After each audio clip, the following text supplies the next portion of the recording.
Anaya's Cartoon TV। प्यारे बच्चों, एक दफा का जिक्र है। एक गांव में एक किसान रहता था। उसके पास एक बहुत बड़ा सा भैंसा था। उसका नाम बंटी था। वो उसे बहुत प्यार करता था क्योंकि वो भैंसा उसके साथ काश्तकारी में उसकी मदद करता था, जिसकी वजह से वो अच्छे अच्छे अनाज उगाता था और काफी अमीर भी हो गया था। बंटी भी बहुत मेहनती और ज़हीन था और बहुत अच्छा काम करता था क्योंकि किसान को अपना भैंसा बहुत पसंद था, इसलिए वो उस पर ज्यादा बोझ नहीं डालता था। एक दिन उसने सोचा कि भैंसा बहुत काम कर रहा है तो मैं क्यों ना एक और भैंसा ले आऊं। अब वो दो भैंसे ले उसके पास हो गए और वो दोनों मिलकर काश्तकारी में उसकी मदद करते।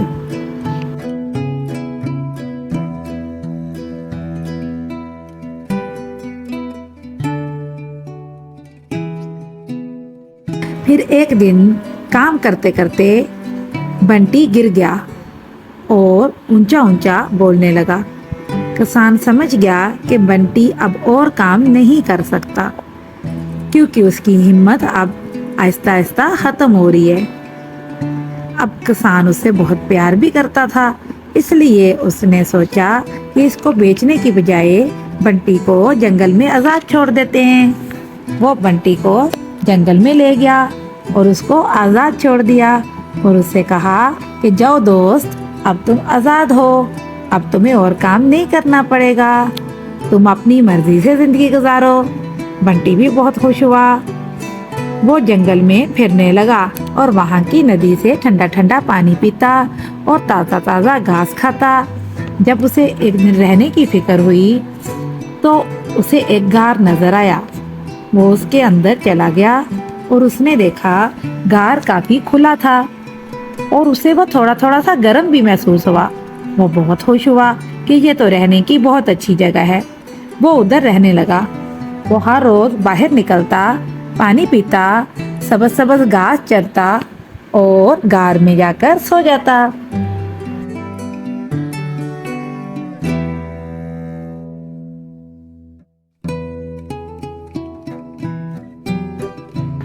एक लोमड़ी हर रोज उसे गार से निकलते हुए देखती थी।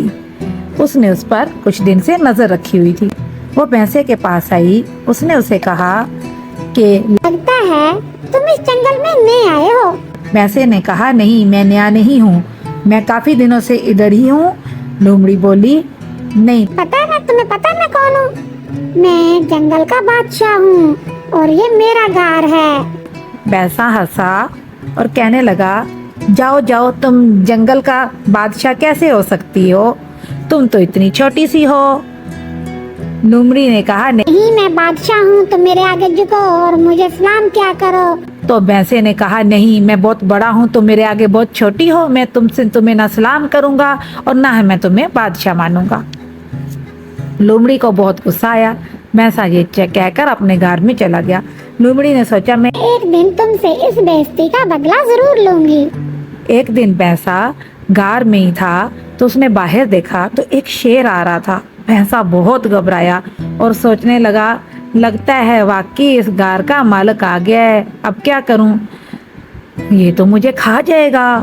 अब वो बहुत परेशान था और सोचते सोचते उसके जहन में एक तरकीब आई, क्योंकि बच्चों वो था तो बहुत ज़हीन ना, इसलिए उसने सोचा कि मैं कैसे अपनी जान बचाऊं।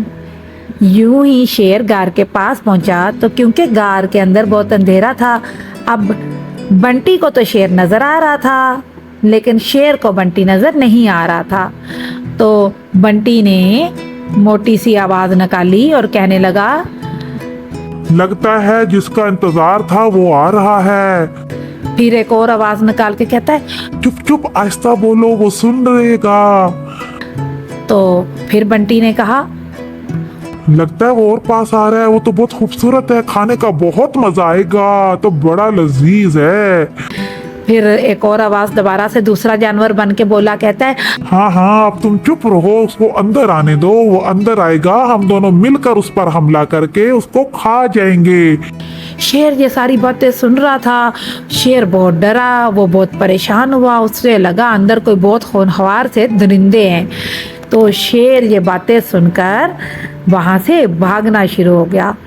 इस तरह भैंसे ने अपनी अक्लमंदी से शेर को भगा दिया। अब भागते भागते शेर का टकराव लोमड़ी से होता है। वो ये सारी बात लोमड़ी को सुनाता है।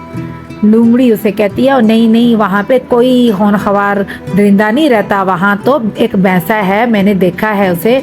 तुम चलो, मैं तुम्हें लेके चलती हूँ, तुम उसका शिकार करना, हम दोनों मिलकर उसे खाएंगे। शेर कहने लगा, तुम मुझे बेवकूफ़ समझती हो, तुम समझती हो कि मैं उस गार के अंदर जाऊं और वो दरिंदे मुझे खा जाएं। मैंने खुद उनकी बातें सुनी हैं, वो मुझे खाने की प्लानिंग कर रहे थे, वो मुझे खा जाएंगे, मैं बिल्कुल भी नहीं जाऊंगा। लोमड़ी ने उसे यकीन दिलाया। लोमड़ी उसे कहने लगी कि अच्छा, हम दोनों मिलकर चलते हैं। लोमड़ी ने उसे आखिर ये बावर कराया कि वहाँ कोई भी दरिंदा नहीं है, वो एक भैंसा है, मैंने कई दिनों से उस पर नज़र रखी हुई थी, मैं उससे मिल चुकी हूँ, मैंने उससे देखा है, और हम जाके उसको डराते हैं और फिर उस पर हमला कर देते हैं। शेर ने कहा, अगर तुम एन टाइम पे मुझे छोड़ गई, तुम भाग गई और मैं अकेला ही वहाँ रह गया तो वो तो मुझे खा जाएंगे दरिंदे। लोमड़ी ने कहा, अच्छा चलो, हम मिल के चलते हैं, हम एक दूसरे का साथ भी देंगे और फिर शिकार में भी इकट्ठे ही खाएंगे। अच्छा, अब वो दोनों कार के पास पहुंच गए।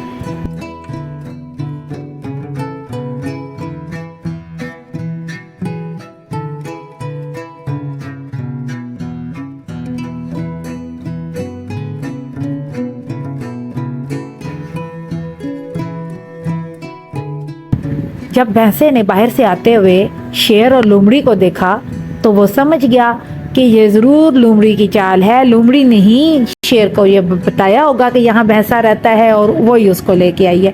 अब वो फिर से परेशान हुआ कि अल्लाह, अब मैं क्या करूँ, अब मैं कैसे इससे अपनी जान छुड़वाऊँ। खैर, उसे फिर से एक तरकीब आई। वो यूं ही गार के किनारे पे पहुंचे, भैंसे ने फिर से आवाज़ें निकालनी शुरू कर दी।